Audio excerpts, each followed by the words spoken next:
And now we'll move on to the second part of our panel.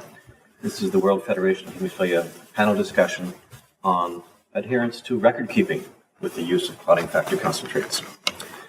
So many of our viewers will know that clotting factor concentrates are extremely expensive, very valuable products. And many of our hemophilia treatment centers ask people to report on the use of these products. Kate, what's your practice in terms of asking for what we call bleed diaries or bleed logs? So I might be saying something slightly controversial here, just by way of a change. But I do wonder why we expect patients and their families to give us a lot of data that we already have. So we give you a treatment diary and ask you to record your prophylaxis, your batch number, the number of units that you're having, and we already know that. So I think we should be much more reflective of what we're asking you to tell us. Because actually, if you bring back pages and pages of treatment diaries that tell me you've done your prophylaxis with the batch numbers that we've given to you, we don't really do anything with them. So I think we need to focus more on perhaps people that are treated on demand, why they're being treated, if you get a bleed on prophylaxis, how did you get it, and be much more selective about what we're getting you to tell us about. Ed, what's your center's practice on bleed diaries?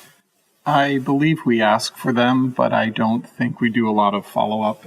If a patient comes to the treatment center for clinic and they don't bring it, we say, oh, okay, not to worry, we'll do your visit anyway, maybe next time. So again, I think it sort of rings true to what you were saying, is it useful information? And I think it is important that our patients learn, and our families and parents, that we have to be able to have some information data to show. In the United States, insurance companies are asking for, and I'm sure in other countries, are asking for information. And if we're not gathering it very well, then we're not going to be able to be in contracts with them or have those kinds of companies involved with treatment and care. So there are lots of other extended reasons, but we do ask. But I don't see us as a center that being a huge priority. But surely, for products that cost many tens, even hundreds of thousands of dollars, it's not that much to ask that you record what you used and why you used it. Paul? I don't think it's much to ask, and I think it's useful information. Gavin? I honestly, myself, we've got an obligation, especially getting our product free as we do in Australia. We have just participated in the development of an application with our National Blood Authority of recording product usage. It makes the process very simple. It's modern. It's using current technology. It provides the information in a very fast, efficient fashion, but it's also a two-way line of communication between you and your treatment centre.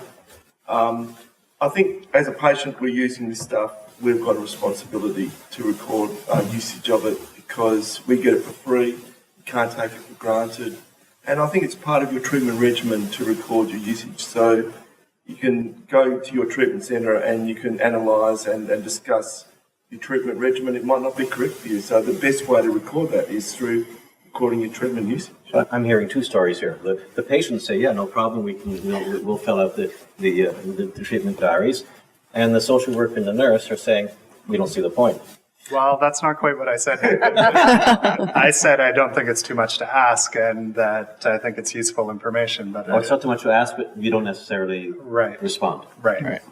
Why not? So you're talking more about the philosophical again, and I'm talking about the practical.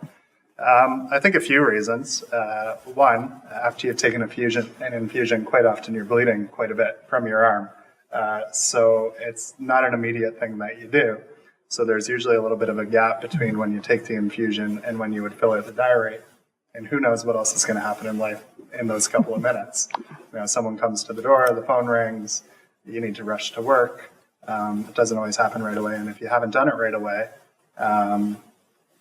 often it's one of those things that kind of sinks to the bottom of the list.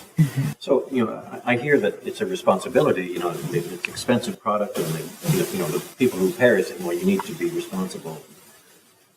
But why? Well, what's the point of it? And I want to get to what is it that you can report through these diaries that's actually going to be of value? I believe that depending on your country, and it was great to hear, if it's free, there may be more of an obligation. It's free. This is what's being asked of us.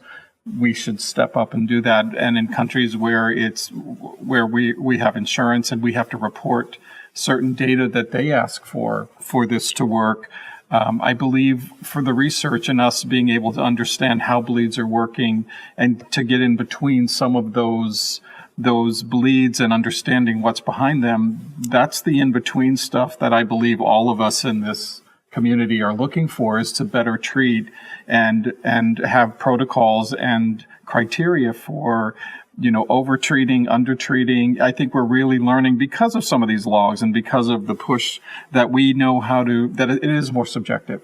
We need to look at each individual patient, each person, and look at from lifestyle to how their genotype, phenotypes are, and begin to better help them with treatment. So it is important. It is essential. They make apps now on smartphones, so you can just scan in, and they're making it as easy as possible. But that may or may not help with that case. But I do believe that the data and that information, when it's all pooled together and possibly even globally, that we would have some really good information to report back to everybody who needs it.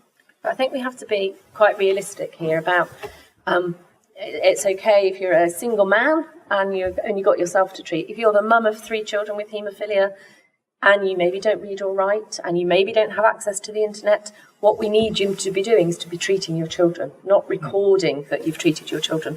So I think we have to be careful that we don't go down the route of, if you don't record your treatment, you don't get your treatment. And I think that is, in some areas now, becoming the case that if we don't get a treatment record, you don't get any treatment. I've often heard that, we need this information so we know what you have in your fridge. But don't you already know what people have in their fridge? We should. Yeah, we do. Yes. These apps are interesting because you can transmit information very quickly, in real time. Do the hemophilia treatment centers have the resources to receive that information and act on it? Because that's the impression I think people would have. If they're sending information, there's a reason that it goes quickly, and therefore, if something needs to be alerted, you'll do that. Yes. Do you have those resources? So in the UK, we now have a supposedly mandatory electronic home treatment record. And what we've seen is that our mums, I'm thinking of a mum who's got 3 children with haemophilia, who would always phone up if there was a problem, would phone and get advice and give the treatment. She now knows what the advice is, so she gives the treatment. So she then expects that as she enters that data electronically, that somehow we in the centre know. We don't sit in front of a computer all day waiting for those emails to come in to say somebody out in the community's had a bleed and has had treatment.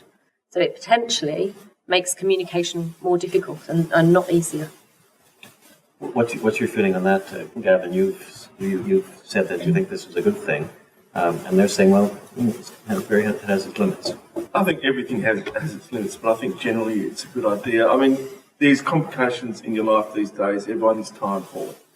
We live in an advanced country. I think, as I said, we don't pay for our product. It's our responsibility, but treating your kids comes first. I mean, that is a priority. If you don't, if you're treating your kids and they've got to go off to school and everything like that, that's your priority. And I think there's got to be some understanding both ways in this situation. But if you've got the time to do it, I think you do it. It does build up, as Ed was saying, I think there's going to be research that comes out of it. Also, the budgetary things as well as to managing stock controls within your country. And also, they know how much people have got in their fridge. And I think it helps to know how much people have got in their fridge, because in the old days, people used to stockpile their product. You don't know if people are doing that these days. They might still have that mindset. So you do need to control the amount of stock there is. You need to budget for supplies on the overall general market. But you've got to have exceptions to it that people might not have the time to be able to do this. So you cannot impose a carte blanche restriction. If you don't provide us the information, we won't give you the product. Case by case, someone might be using a hell of a lot of product. You get them on a diary regimen to see, how they're using the product. They might be using it incorrectly, and that is when you start the communication between the patient and the treatment centre. There's going to be 2 things here. One is the long-term data that might lead to research. And that probably is not time sensitive, but needs to be recorded. And there's this quick response that may be possible with these devices. Which one's more important? I think eventually getting the data is more important. I can understand the clinic's concern that, if you haven't provided your diaries in a couple of weeks or a month, if they don't do something to try to get them, are they ever going to get it? And the longer time goes on, it's probably more difficult to accurately record that information. But an adult like Gavin, he knows his treatment. He knows his body. He can probably tell you what he's used when he eventually turns up at the center. I don't think there's any other product, even though they're free, where you have to actually record, when you've used it, whether it's pills or anything else. But I know my body. Some of the guys don't recognise him as guy. I mean, we've lived it for our whole lives. We've gone through the treatment regimens and things like this, and you learn your body. Some guys will never learn. So you need this as another tool to help work out the treatment regimen that will best suit a patient. So if you know what their dosages is, how regularly they're using the product and things like that, and they're still having issues, you can adjust it, and you can use this as a monitoring tool to work out the best treatment regimen for a patient. So it's an individualised thing, okay? And some you don't necessarily need to be adherent, but others it is the best thing to work out a protocol that would work best for that individual patient. So. Well, and I think to build on that, though, then the question is, if you are having a problem where it's not working well, why not record your infusions for a month, change the protocol if it starts working, record it for another month, and then not do it until you have problems again? That frees up more resources for the clinic, because if they are following diaries, they're not constantly following stuff that's working. And if you're not recording it, if you're not recording it, you don't necessarily remember when you last treated it anyway. Right. Okay, so let's accept that there are some advantages to doing this. How it's done is perhaps an open question.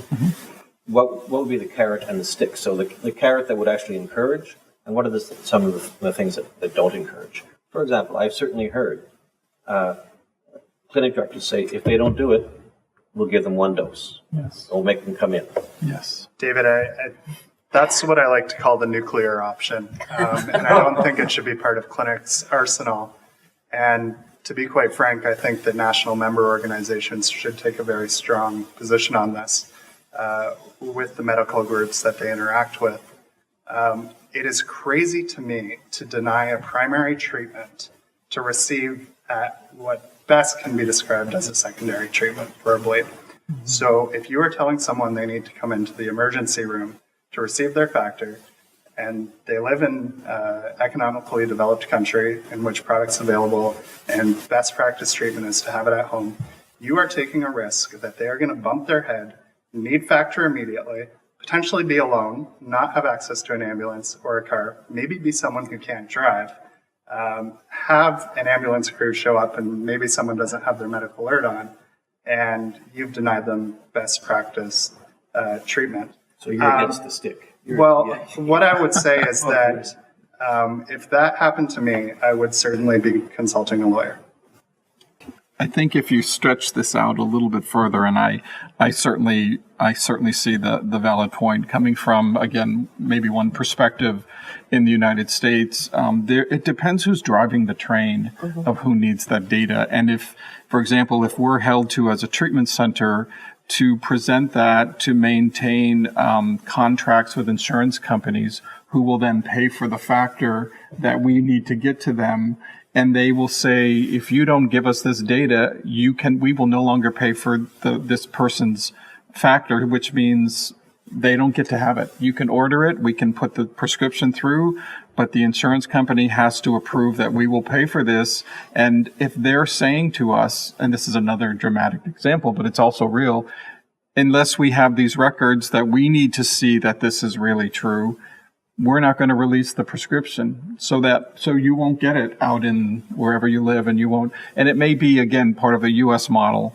and how we work, and it's one example, but I think there's probably other trains driving why we're needing to collect this, why it's been, and we've always asked for logs, at least as long as I've been around, but why it's becoming more relevant. And if the industry is saying we need better data so we can make better assays, or we can, I think people have a personal interest or vested interest, and depending on who's running the helm, or where you live and how that's being directed, it isn't as easy as just not getting it to someone. I think we all would let people have as much as they needed at home and not have to worry about some of the details, but that hasn't been real. And I see it shifting, at least in the United States, to somebody else making those decisions when we as a center used to be able to make some decisions like that. So it's complicated. And what do you see? It is complicated, and I think that the carrot might be different for each patient.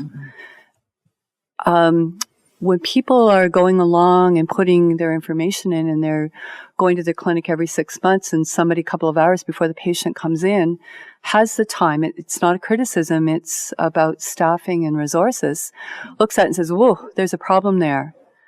You know, it's a little late at that point to go back and see what it was. Yeah. You know, on a personal level, this was a problem for us that diaries were being filled out. There was obviously a problem. It turned out to be the problem was von Willebrand's, but who picked up on that? And that's where it's frustrating. Often a diary can be contrived. It's a little disconcerting to get a call from someone in the clinic who's not a professional to say, haven't got your diary, who's not giving you any more factor on a Friday night. Mm-hmm. So I think people who are making those decisions need to take a step back. You can bang your head on the wall with some people and we're just not going to change. Mm-hmm. But on the other hand, if a patient can see the benefit for doing it and trying to be accurate and can see in the long run, when I'm accurate and I provide this information, someone takes the time to really sit down with me and say, we can clearly see. And you might even pick up on other things that are different. It's maybe a biorhythm, a particular time of the year that you're using more. What are the reasons around that? So if you can use that information to change the outcomes, that's good. If you're just repeating information the clinic already has and nobody is doing anything meaningful with it, you do feel like you're just wasting your time. Yes. Kate, as a nurse in London, what do you do to encourage, or maybe you don't, good record keeping? So it's really interesting. So we have all kinds of, or we used to be able to have all kinds of ways of record keeping for whatever worked for individual families. So some families had a diary that they would stick the sticky label from their bottle into. Some people would have, one mum who's got 3 children had a personal diary and 3 different coloured dots, and she would just stick the dots in for the days that she treated each of the boys on a P for prophylaxis or a B for bleed. Now we have this national electronic data recording system, which is said to be mandatory. And so patients are being almost bullied into registering with the system and starting to put some data in, because a tick in the box that says you put some data in is okay. Whether that data is accurate or not, I don't know. There's already a concern that we know that people are, so there's the bleed management bit of that says that, you know, they're treating a bleed at 3 o'clock in the afternoon that started at 2 o'clock in the afternoon. So does that really mean that they haven't had any treatment for an hour, or is it that they haven't recorded the treatment for an hour? So I think we have to be very careful about the data we're collecting, its relevance, and actually how we get all parents to do those things, particularly if they can't. And I said this earlier, I have parents that can't read or write.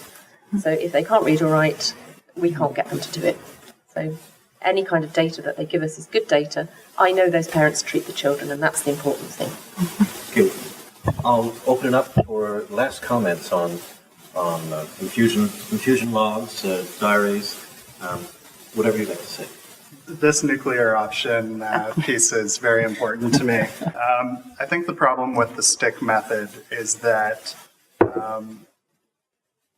yesterday we had a talk about adherence at the conference, and somebody said, well, we threaten it, but we never actually do it. Well, the patient doesn't know that. And the fact is that the threat leads to rationing. That if you're afraid that you're going to get in trouble the next time you don't submit your diaries, that makes you less likely to be adherent to a daily prophylactic regime or every 2 days, because you want to make it last as long as possible so you don't need to have that conversation or get the stick. Again, I think the other thing is that if you're not being adherent because of a threat about diaries, there's also the potential that you're hiding bleeds that are happening because you don't want to get in trouble twice. People were also smiling yesterday in this room. I saw a lot of guilty faces when the threat was brought up of not providing more factor.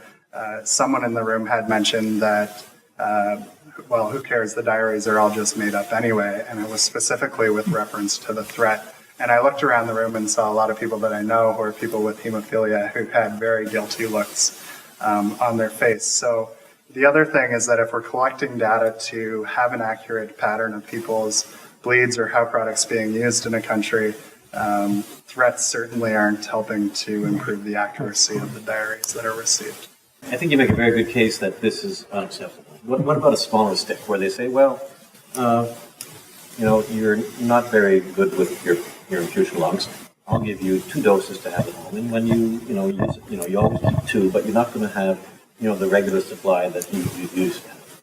There, you're not being denied access to home care or to home infusion.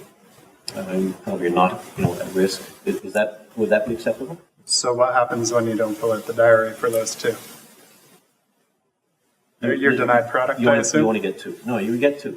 Right, but you haven't filled out your diary when you get those 2. You come in and they ask you what happened. Yeah, and then you don't have them. So what do? Deny it? What do they do? You've got to work with the patient. Yeah. Yes. It's about relationships. It's not black and There's got white. to be a certain amount of trust. So you can't dictate how it's done. You work with each other.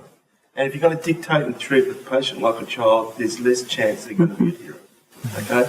If they're not adherent and things like this, and they've got to present an emergency like this and things of that nature, it's a massive cost to the system. And we're all trying to be as cost efficient as possible. So you've got to be cognizant of that and try and avoid that happening. You work with your patient. If they cannot fill out a treatment protocol, a treatment diary or something like that, try and work out some other method of doing it. But there is a way of working around it. But you cannot just say there's only one way to do it. You've got to be a bit flexible. Last comments? I agree. I think treating the patient is first and foremost, and some of our job may be to get more creative in how we get the information we're being asked for to continue to provide the kind of care and treatment that we do, at least from a treatment center. So I absolutely agree that the nuclear model, I was wondering how deeper it would go with how bad it was going to be. But your point is really well taken. I do believe, and I would say again, sometimes some things are being asked and it feels like it's taken out of our control as treaters, as providers, to do what we used to do very well. As I said early on, I don't think we ask for logs. We look for them. We encourage them. We look for ways, the apps, the phone apps, anything we can do, because we know that is somebody's going to need that, and we're trying to stay ahead of that so we can be prepared and even maybe creatively find ways to get those people needing it, so we get to do what we do really well, which is to get patients factor, get it as fast as possible, and hopefully as much as needed.